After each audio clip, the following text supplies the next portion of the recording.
You know the feeling, the rush of anxiety when someone invites you out or when a gathering is just around the corner. The thought of mingling, engaging, or even small talk makes you want to retreat to your space. It's not just about avoiding discomfort, it runs deeper than that. Somewhere along the way, the world around you started feeling too loud, too much. Maybe it's because of work, the never-ending demands and that gnawing stress eating away at you every single day. Or perhaps it's the pressure to meet expectations and be the perfect partner, father, or provider. After a while, you stop hearing your thoughts. The idea of social interaction becomes yet another overwhelming task for which you don't have the energy. But here's the hard truth. It's not about just being too busy. It's more than that. It's the fear of judgment, the exhaustion from endless connectivity, the erosion of your connection with others, and the emotional exhaustion that comes from hiding parts of yourself in front of others. Have you ever stopped to wonder why this happens? In today's video, we're diving into why men over 40 often feel disconnected from others and avoid socializing, even when deep down we crave authentic connections. Stick with us, because we're about to uncover some truths you may not have thought about before. If you find this video useful, don't forget to like, subscribe, and hit the bell on Stoic Narratives Official for more insights into the world of Stoicism and how it can help rebuild your connection to yourself and others. Number 1. Overwhelmed from work and life. Stress, work demands, daily responsibilities, and the constant juggling of personal and professional tasks. These things pile on without you even realizing how much weight you've been carrying. Life doesn't give us much of a break, and over time, this pressure builds up in ways that affect your emotional well-being and your ability to connect with others. Have you ever felt like you can barely get through the day without feeling mentally and physically drained? And when you think about socializing, it feels like just one more burden to carry. A man in his 40s, well established in his career, found himself at a point where the sheer weight of work and life demands led him to isolate himself. Every day he woke up to endless emails, meetings, responsibilities at home, and the stress of managing it all. By the time evening came around, all he wanted was to lock himself away from the world and sit in silence. Socializing was no longer a way to relax, it had become a chore. Why does this happen? In the pursuit of professional success, personal growth, or simply managing family and home life, we can lose touch with our emotional health. For some, the pressure to achieve becomes so overwhelming that the thought of interacting with others only adds to the stress. It becomes less about desiring connection and more about the fear of further depleting what little energy remains. Think about it. When your mind is constantly racing, caught in a loop of professional obligations and personal struggles, can you honestly say that you have enough emotional energy left to devote to friendships or meaningful connections? Every request to hang out, grab a coffee, or attend a social gathering feels like just another task on a never-ending to-do list. As the stress mounts, your mind retreats inward, craving quiet above all else. This is where Stoic philosophy can offer some clarity. Stoics teach us to control what we can and accept what we cannot. The harsh reality is, no one can pour from an empty cup. Your work, responsibilities, and life stresses deplete your emotional reserves, making it difficult, if not impossible, to give back to others in a way that fosters healthy relationships. In these moments, it's not about avoiding connection entirely, but rather understanding that boundaries need to be set for self-preservation. Consider how a person might go through the motions of socializing, but all the while, they're emotionally unavailable because their minds are preoccupied with work or personal issues. His need for alone time increases, not out of disinterest, but because silence is the only reprieve from the constant noise of life. And yet, after a period of isolation, there's often a sense of regret, a feeling of missed opportunities to form deep, meaningful connections with others. It's as if the cycle of stress, isolation, and regret repeats itself, like a continuous loop that keeps dragging you further away from genuine human connection. If you ever found yourself in a situation where you canceled plans with friends or skipped an event because the idea of socializing felt unbearable, you might be experiencing the subtle effects of overwhelm. It's not that you don't care or aren't capable of deep, meaningful relationships, but rather your mental and emotional energy has been sapped by daily pressures. The solution is to understand that acknowledging these limits and protecting your energy is just as important as fulfilling obligations or meeting others' expectations. And here's the tricky part. When you continually push yourself to interact socially despite being worn out, it usually leads to burnout, resentment, or even emotional withdrawal.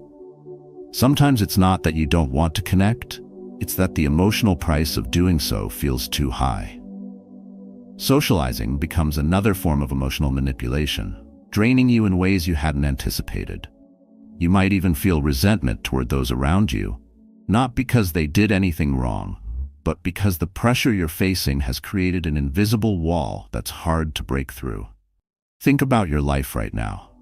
Is work and stress taking priority? Does the idea of social interaction drain you more than it invigorates you? The Stoic principle of accepting what you cannot change holds in this situation. Sometimes you simply cannot control the stress from work, but you can control how you respond to it. It's okay to pull back when you need it. It's okay to say no to the pressures of endless social interaction if your emotional reserves are running low. So let's reflect. How often do you find yourself overwhelmed, feeling that the weight of work and life is sabotaging your social life? Can you start recognizing the signs early on, adjusting your priorities, and protecting your energy without guilt? By practicing Stoic principles of self-awareness, discipline, and control, you can recalibrate your life and make room for healthier, more meaningful relationships. Relationships that won't just drain you, but instead nurture and rejuvenate. This isn't a call to completely avoid socializing or to cut ties with friends, but a gentle reminder to check in with yourself and ask, are you giving too much to the wrong things and not enough to yourself? Number 2, fear of judgment. It's a familiar feeling, the anxiety that grips you every time you consider stepping into a room full of people. The fear that people will scrutinize your every word, every move. Social settings can become more like minefields where each conversation feels like a test and every misstep feels monumental. As a man in his 40s who's been through various ups and downs, the desire to avoid these interactions becomes almost instinctual. You've had enough of the judgment. It weighs on you, holding you back, not just from the moment, but from future chances of forming genuine connections. Have you ever been at a gathering, everyone around you engaged in conversation, and you're standing there, unsure whether to contribute because you're afraid of how your words will be received? That fear, what if you say the wrong thing? What if they don't think you're cool or smart enough? The longer you stay silent, the more you feel disconnected, as if the people around you are living in a world you're not part of. But the harsh truth is, you don't know if they are silently battling their insecurities too. We all have that voice in our heads, don't we? The one that tells us we don't measure up, that we're not worthy of being in the spotlight. Take, for instance, a man who used to be confident in his younger years. But over time, personal failures and critical comments from others chipped away at his self-esteem. The man found himself avoiding social gatherings. Each invite felt like a potential pitfall where his every move could be judged. Instead of looking forward to the interaction, he'd feel dread creeping in. Even when he did push through, his thoughts would race with anxieties about whether his contributions were valid. The underlying cause of this fear? Judgment. The belief that others will see you as incompetent, boring, or unworthy. It's a fear so real that it keeps you out of places and away from experiences that could enrich your life. The harshest part? This fear often doesn't even have any basis in reality. It's all created in the mind.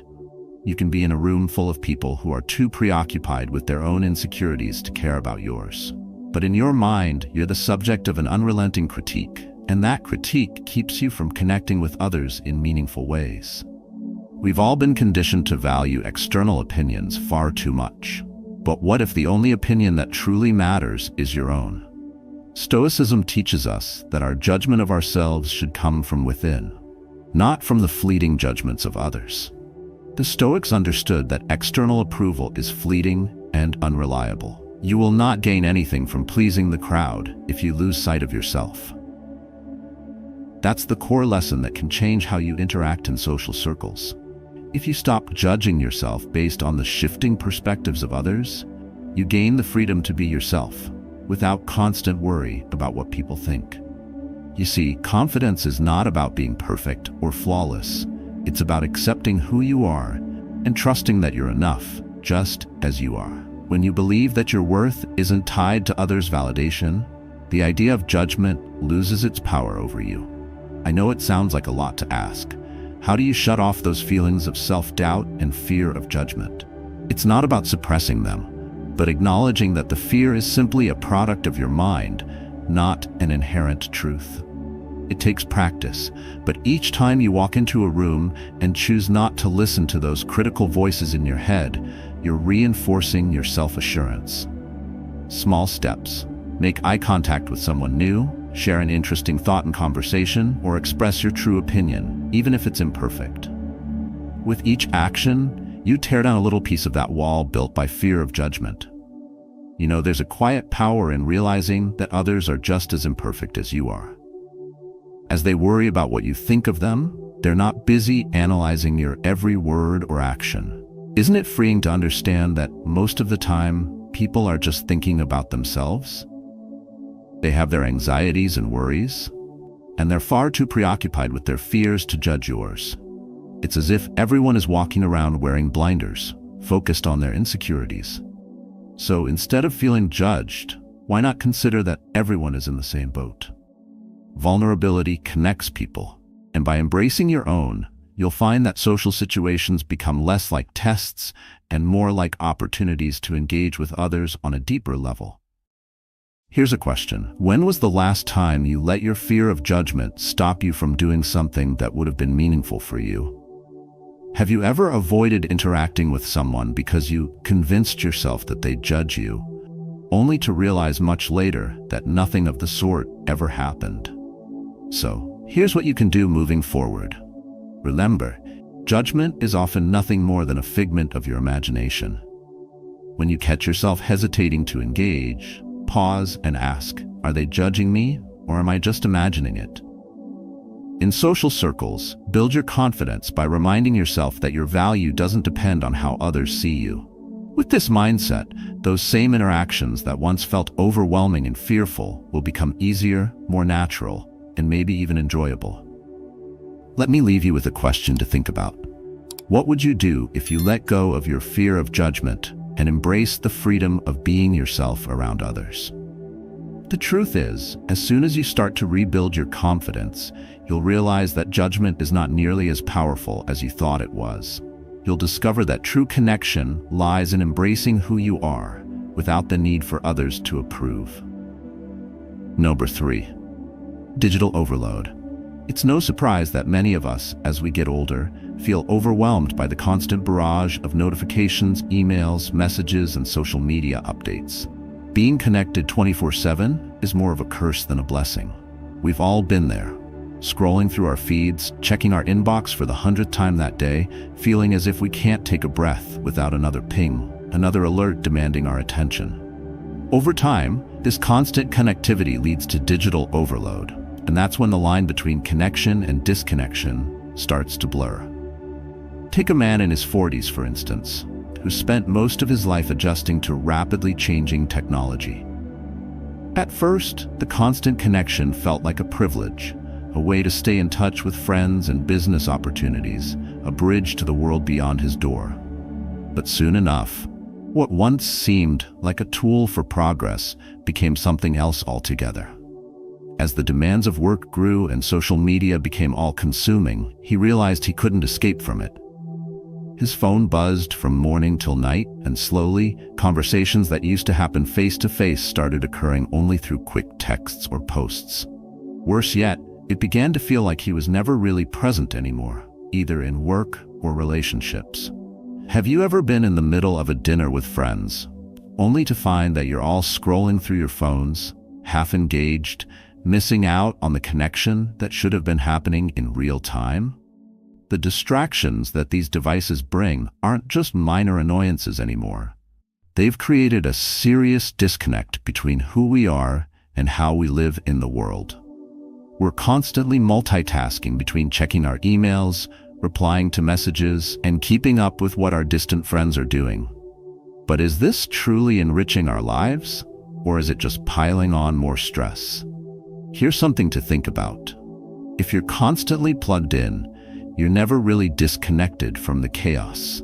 You might think that you're being productive or maintaining your social circle, but in reality, digital overload makes it harder to truly connect with those around you. Your energy is being divided into endless streams of fleeting digital interactions, and the physical world around you becomes background noise to your device-driven life.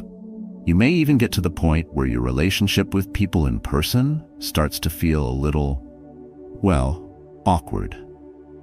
How long has it been since you've spent uninterrupted time with someone, focusing solely on their words and presence without thinking about how your phone could just vibrate at any moment? The truth is that social media, email, and constant notifications are exhausting. More often than not, they take away from the time and energy you could be investing in more genuine, fulfilling interactions. The worst part? You become disconnected from yourself. Your mind is constantly pinged with thoughts of, did I respond to that? How did that post do? Was my message received? It pulls you away from mindfulness, from focusing on what truly matters in the present moment. You know, there was a time when we could focus on a single task without wondering about 20 other things in the background. But now, the more we connect, the more we find ourselves, ironically, disconnected from the world around us. The Stoic approach gives us an alternative. Be present. Wealth consists not in having great possessions, but in having few wants, said Epictetus, one of the great Stoic philosophers. When we give too much of our attention to every incoming notification and every new post, we allow ourselves to be hijacked by constant wants. Wants for attention, validation, and distraction. The Stoics taught that our true power lies in the ability to focus on what's important in the present, to filter out distractions, and to live mindfully. That constant connectivity not only hinders the depth of relationships, but also the quality of our internal dialogue. Have you ever tried to quiet your mind, only to have it buzz back to life with the thought of a message you forgot to respond to or something you saw online? We become enslaved by the very technology meant to bring us closer. What does your day look like if you choose to unplug just for an hour? No emails, no social media, no calls. It's a powerful experience to regain a sense of calm in the silence of your thoughts and the people physically in front of you. The constant need to be connected drains the energy needed for meaningful connection. It gives you the illusion of socializing while robbing you of true, deep conversations that matter. Now imagine this. You're meeting a friend for coffee, but instead of focusing on their words, you're distracted, checking your phone every few minutes. This person, the one you're meeting, becomes just another backdrop to your digital life. Meanwhile, in the span of a single conversation, you're losing out on the joy that a face-to-face interaction should bring. Isn't it ironic that, in a time when we have more ways to be connected, we often feel more isolated than ever? This digital overload is why we feel drained after spending an hour in a crowded room or a bustling office. The human mind wasn't built to handle constant stimuli. It craves focus, peace, and meaningful interaction. But every time we pick up our phones to scroll through endless streams of content, we're overloading our brain with more than it can process. In an age where we constantly strive for validation online, it's easy to forget that true validation comes from within. What you are to be, you are already. This core Stoic wisdom reminds us that the ultimate approval we seek does not come through likes or shares, but through knowing that we have remained true to ourselves. So, here's a reflective question for you. When was the last time you found yourself sitting quietly, uninterrupted, with your full attention on a conversation with someone who mattered, without any distractions of digital devices tugging at your mind? Think about how that felt. When did you last feel truly connected to another person, body and soul, without any external distractions? In the end, the choice is simple. Are you going to let digital overload rule your interactions, Or will you consciously take back control and invest in real, face-to-face moments of connection? If you think that more connections will always lead to greater fulfillment, remember this: more isn't always better. Meaningful is. Number 4. Losing the connection to shared interests. It's not unusual for a person to feel disconnected from others, especially when shared interests start to fade away. After a certain point in life, it may seem like those friendships and relationships that once seemed so fulfilling just don't resonate in the same way. You've been there, hanging out with people, maybe talking about what seemed important at the time, only to find yourself thinking about something else. The excitement has waned, and you're left wondering, when did this lose its spark? There was a time when a group of friends would meet up, and the conversation could flow for hours, seamlessly moving from one topic to another. Each of them shared a passion for something, whether it was the same band, hobby, or even career aspirations, and that shared interest brought them together, creating a bond that felt strong. But over time, a sense of distance began to form, not out of malice, but from the simple, quiet drift of personal evolution. Take him, for example. A man in his 40s, who was once part of a tight-knit group of friends. They had the same interests back in their younger years. They'd spend weekends going to concerts, talking about books, or discussing what their futures might hold. But as the years went by, those shared passions began to lose their grip on them. One by one, people started shifting their focus. Some got deeper into their work. Others grew more involved with their families. Suddenly, the bond they had wasn't quite the same. Conversation dwindled. The once flowing exchange of ideas turned into surface-level talk. It's easy to dismiss this shift as just the passage of time or mere maturity, but that doesn't quite capture the underlying reality. The foundation of their relationship, the thing that held them together, was their shared love for things that no longer resonated with everyone. As their interests diverged, so did the connection. Now imagine this. Each of those people, realizing that they're no longer excited about the same topics, starts to wonder if they have anything in common anymore. This kind of slow unraveling can cause discomfort. The truth is, without that solid connection to shared passions, it's difficult to find common ground. How many times have you gone to an event or gathering and felt out of place because it seemed like everyone else was on the same wavelength, but you weren't? How did we go from talking about everything to just staring at the ceiling, you might wonder? That's a common feeling when life changes and you can no longer connect with others in the way you once did. Without something to focus on together, all that remains is small talk and polite silence. At this stage, it's easy to feel disconnected or even alienated. And isn't that why you don't want to be around people? Not because they're bad people, but because it's difficult to pretend to be interested in a conversation you don't care about. Relationships are like plants. They need nurturing, attention, and sometimes a little bit of sunlight to thrive. When you stop watering them with the things that once fueled them, it's not surprising when they begin to wilt. Take another example. A woman in her 40s attends a gathering, and after a while, she starts to notice that the conversations around her feel hollow. While some of the group members excitedly discuss a new trend or tech development, she finds herself thinking about other things, her family, her health, or simply what she wants to do with her time. She used to have an eager interest in the same subjects, but over the years, those passions shifted. She's not the same person anymore, and so the connection to the others feels fragile.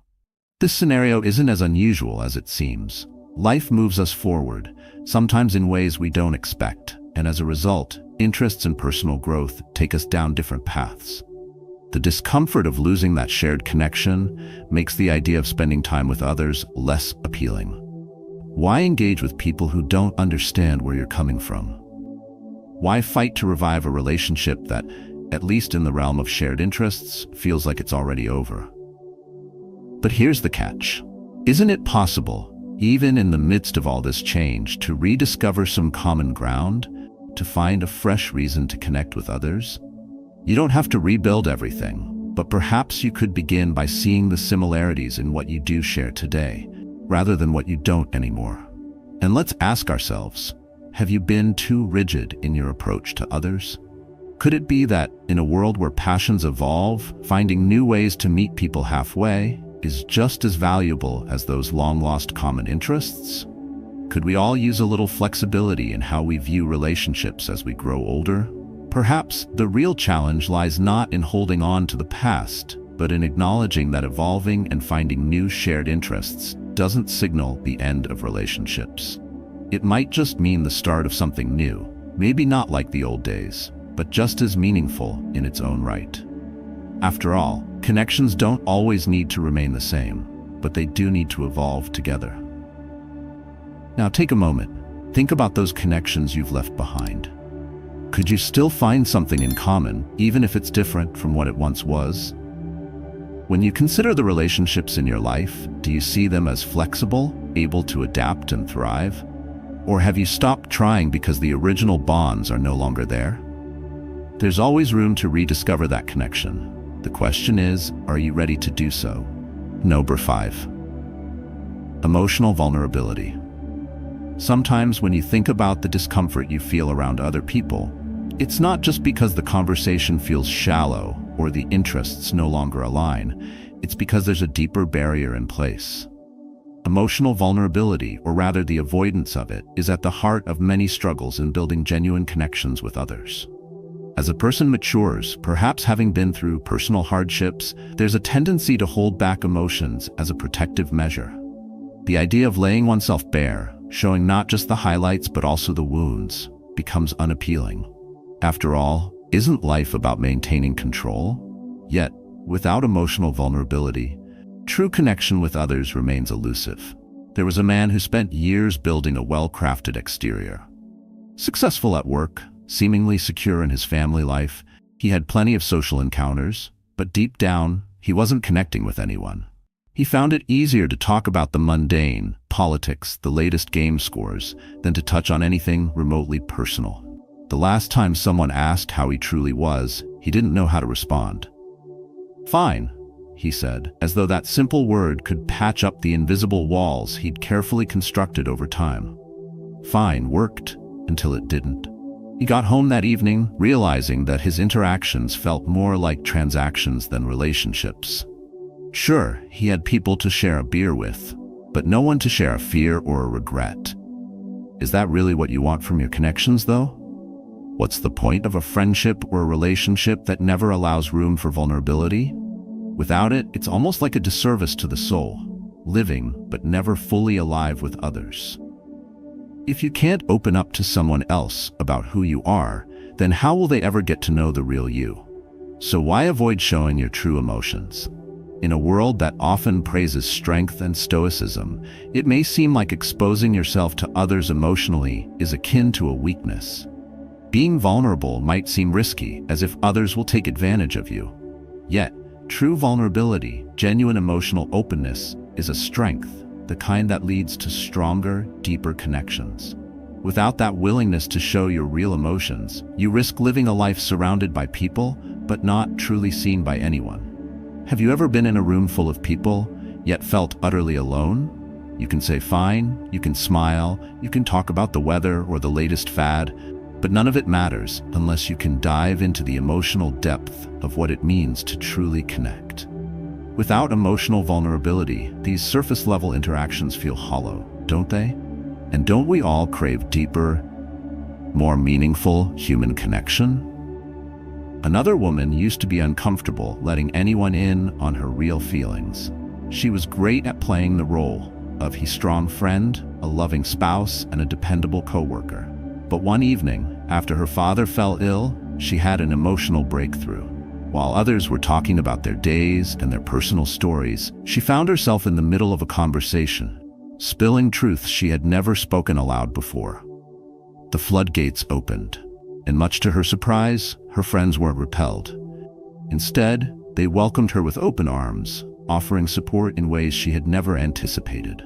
That was the moment she realized that hiding behind a mask of strength wasn't the true path to human connection.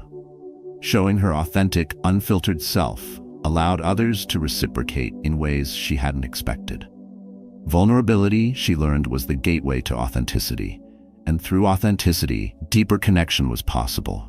When you think about your own life, do you sometimes wonder what could change if you took that same step she took? Can you remember a time when allowing yourself to be emotionally vulnerable was the key to making a deeper connection with someone?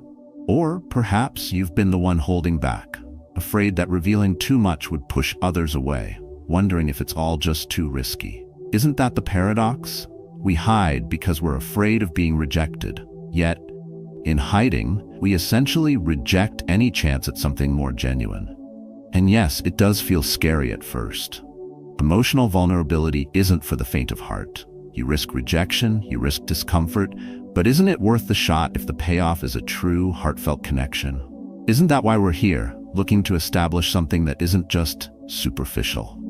Living is about more than just navigating the safe and comfortable zones, isn't it? Now let's ask a difficult question. What would your relationships look like if you allowed yourself to be emotionally open?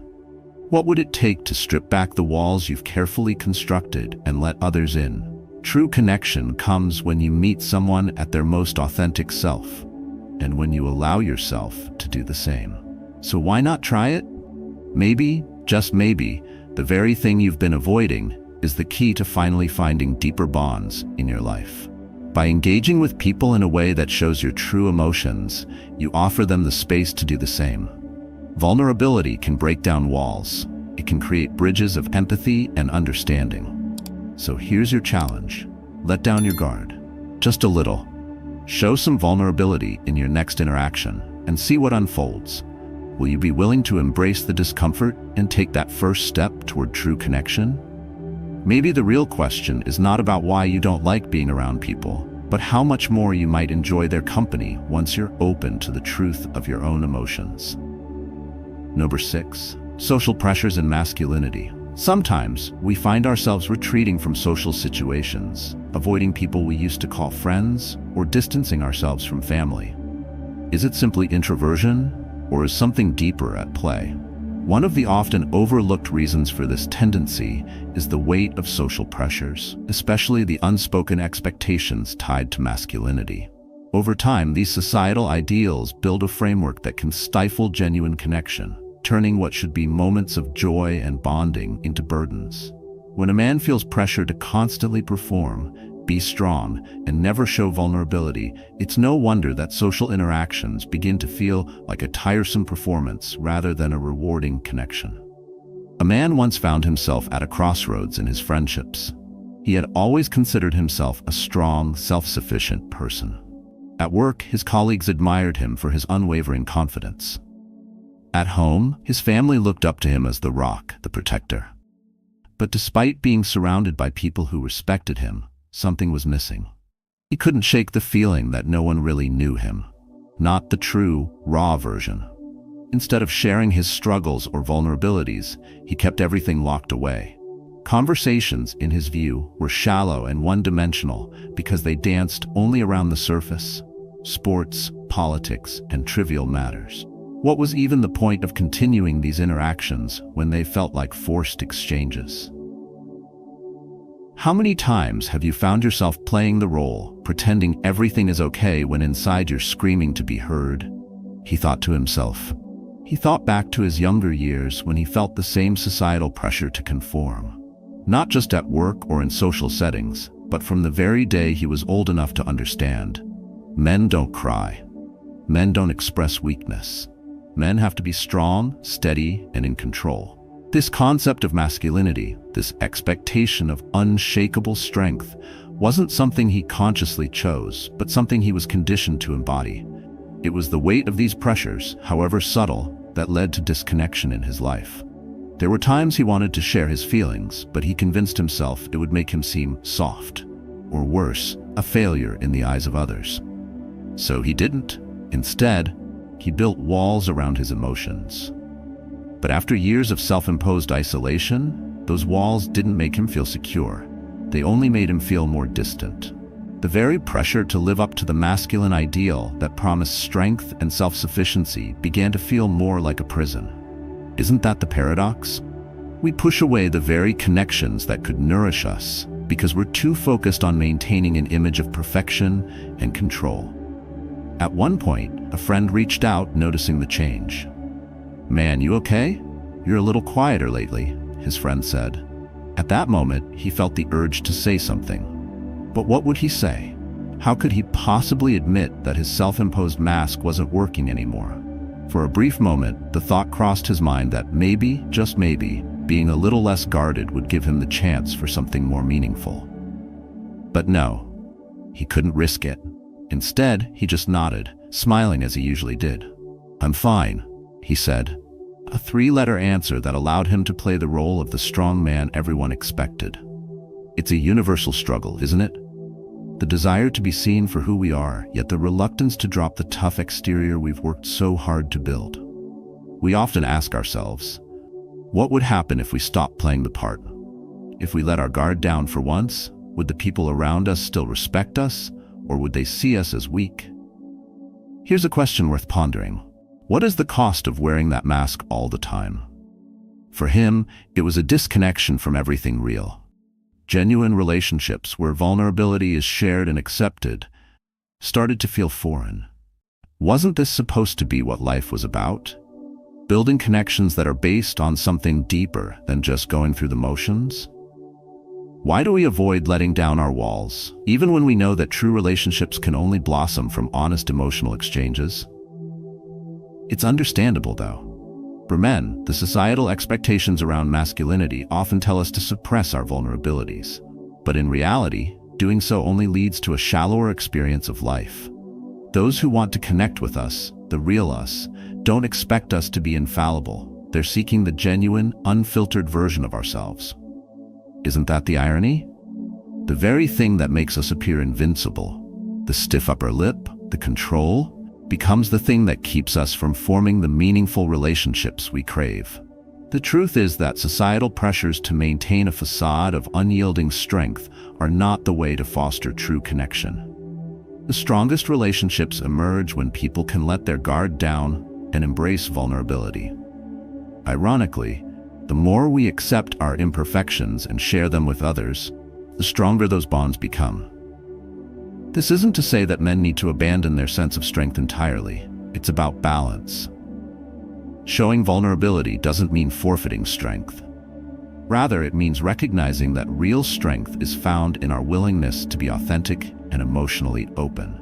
To hide away every flaw or fear under the guise of masculine idealism is to live inauthentically. It's about letting go of the image of perfection and embracing the humanness we all share. Isn't that when we truly see each other? What if, instead of fearing judgment, we allowed ourselves to experience relationships that are based not on who we think we are supposed to be, but on who we truly are? What if the old expectations of masculinity are the very thing we need to challenge in order to experience the life we truly want? It's a scary thought to consider letting down that mask, but the benefits could be life-changing. The real authentic connection lies just beyond that fear.